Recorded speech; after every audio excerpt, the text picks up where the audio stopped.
cheesecake time today, and for all those of you who know me really well, you know how much of a sweet tooth I have. I love my desserts. I love anything sweet. So today's cheesecake is a very special recipe. So for the month of May, I have decided to go down memory lane and celebrate all the friendships as one ponders over life during lockdown. And for this recipe, I have chosen my very close and dear friend Genevieve, who I used to know years ago, a beautiful lady as well. And I remember her giving me this recipe from a restaurant that she had been out to. And because she was so beautiful and charming, she managed to get this off a very famous chef. And this is the very recipe that she had written out for me. So I have used the recipe as a base, and of course I have tweaked my own flavors around it. And because her name is Genevieve and I'm known as Del, I'm going to call it Cheesecake a la Delavieve. I hope you like it. So you have all your usual ingredients that you would for your cheesecake. You have your two types of cheeses, your creams, condensed milk instead of sugar. I'm also going to put some lemon flavorings, and obviously you need a base, so you have your biscuits and your butter for that. Your topping will be strawberries, which I'll be putting as like a jam with mint and balsamic vinegar. So let's firstly get the strawberries going on the hob. Okay, so this will be close to a strawberry jam consistency. So I've got like half a kilo of strawberries, which I've washed and chopped in like 4 pieces because they were quite big. And I'm using a non-stick pan, just keeping all the strawberries in with just a tiny bit of water. So I would probably say 1/4 of this glass. I have 4 tablespoons of castor sugar, which I will keep over the strawberries. Don't need more because the strawberries are quite sweet. I'm just going to give this a stir and going to leave the mix as it is, just to kind of mush up and disintegrate and become pulp. It's going to be so delicious. Okay, so now I'm just going to lower the flame and let it do its work. As we get the strawberries on the hob, what I'm going to do is just mash up the biscuits. Now, you can choose any variety of biscuits that you like. I've chosen one with almond and nice biscuits, which are just plain biscuits, but you can choose your digestives, you can use shortbread, you can use any flavors you like, really. So I have taken 1 whole pack of each type. You can just gauge from that, and you can put this in a blender, or like me, just put it in a plastic bag. You don't really need to blend these. I don't like to kind of make them really powdery because I ideally want a crunch. I'm just going to take my rolling pin and give them a good mash. Also, while I'm doing the biscuits, let's keep the butter in for melting. I've got a whole bar of butter, which is 250 grams. And I have chopped it up in these small pieces, so when it microwaves, it does it faster. After a minute and a half, this is what I have, melted butter, just the way I want it. And I've also managed to bash up the biscuit into crumbs. If there are a few smallish pieces, it doesn't matter. It just kind of gives it more texture. I'm just going to empty it out in a bowl. And if you can't really stand the sight of them, like I can't really, to be honest, I'm just going to break it down with my fingers. It's absolutely fine the way it is. So now I am going to keep all the butter in and give it a good mix. And this is necessary because you don't want loose crumbs flying around in the base of your cheesecake. Now when you make your cheesecake, especially a cold one, because you're not baking this one, this is a cream cheese filling. Very important what sort of cake tin you use. So I'm going to use one which is a spring form where the base actually clips out. So all I'm going to do is take the base and attach it, and just ensure that it attaches properly, because I've had a bad experience one where it wasn't well attached. So all the biscuit will go in. I'm just gonna flatten it down. Now, I think I have quite a lot of the filling, so I'm not gonna use all of it. If you like a thick base, then do go for a thick base. If you don't, then just use as much as you need and do exactly this. Just push it down. It has to set. So I'm really pleased with the way my base is.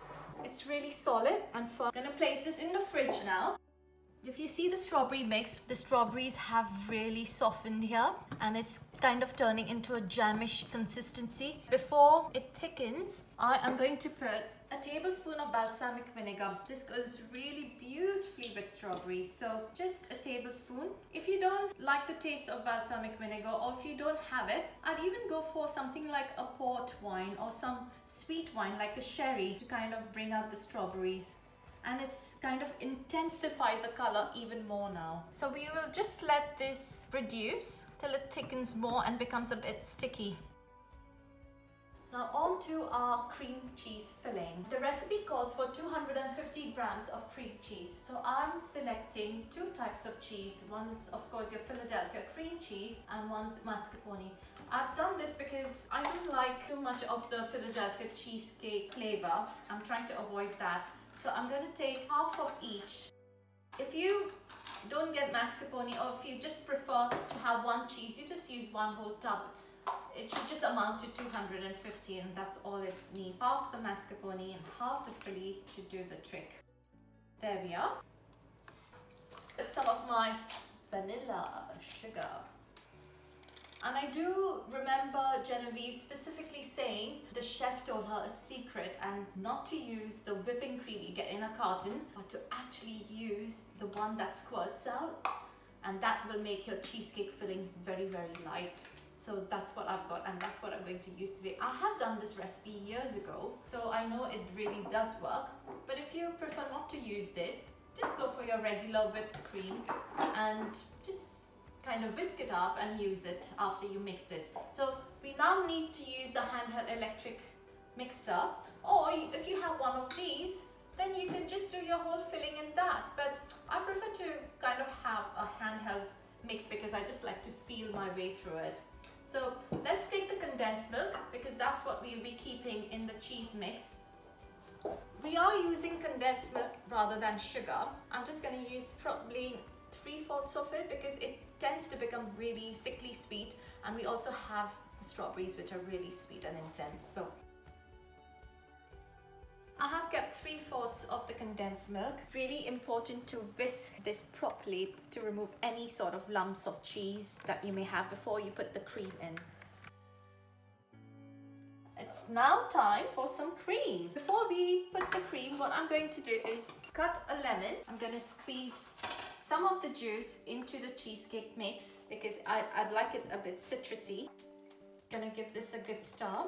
You remember Genevieve specifically saying the chef told her a secret and not to use the whipping cream you get in a carton, but to actually use the one that squirts out, and that will make your cheesecake filling very, very light. If you prefer not to use this, just go for your regular whipped cream. I'm going to use my can of whipped cream. So all I'm going to do is, you can either fold it in like I am, which is why it was necessary to whip in the cheese and the condensed milk. This is the hard bit. It's always the gelatin that doesn't work for some reason. You use a sachet, and I'm using veggie gel.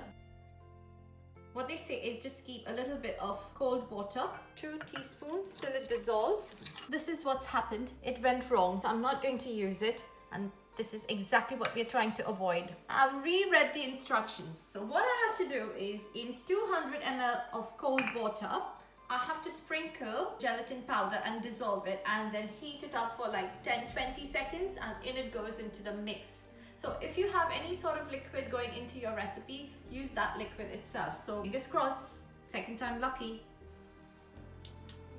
This is what your gelatin should look like. It started bubbling in the micro and it's going straight into my mix, and I'm going to... Our strawberry mix is ready. I'm going to keep a few drops of lemon, kind of keep some zest in it, just a few drops. This is what your strawberry mix should look like. You still need some of the liquid because it will set and thicken.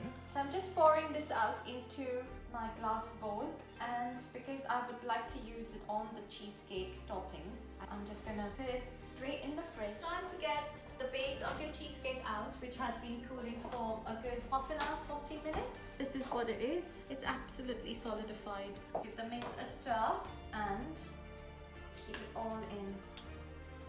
So if you have a party and you want to make this cheesecake, do it one day in advance, because the longer you leave it to set, it'll be easier to remove it from the cheesecake tin. It has cooled for like 10 minutes. You don't need to do it that fast, but I need to show it to you, so I'm just going to put the mix on top and just gonna spread it in the middle. Just chop your bint ever so fine. And you might think this is unusual, but it actually works brilliantly. So please don't feel afraid to try.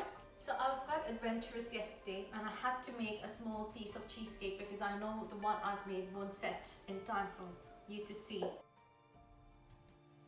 Oh wow! As you can see, it's falling apart because I decided to put the strawberries just above the biscuits and then keep my mix.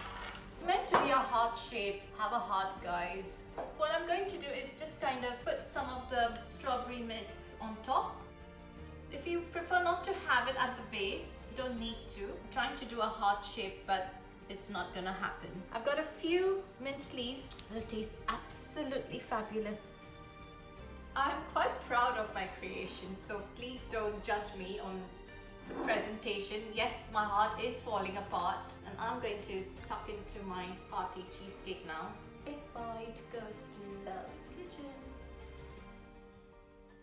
I am lost for words where this flavor is concerned. I got the zingy, lemony, strawberry, almondy, lots of flavors coming through, rich, cold cheesecake. It's all beautiful, guys. Please try it. You can use any kind of fruit or not. Just keep it plain and simple and have it the way you want it. Or you can make a chocolatey version of it. Cheesecakes are so versatile. Go with what suits you best. Go with what you love best and enjoy. Bye.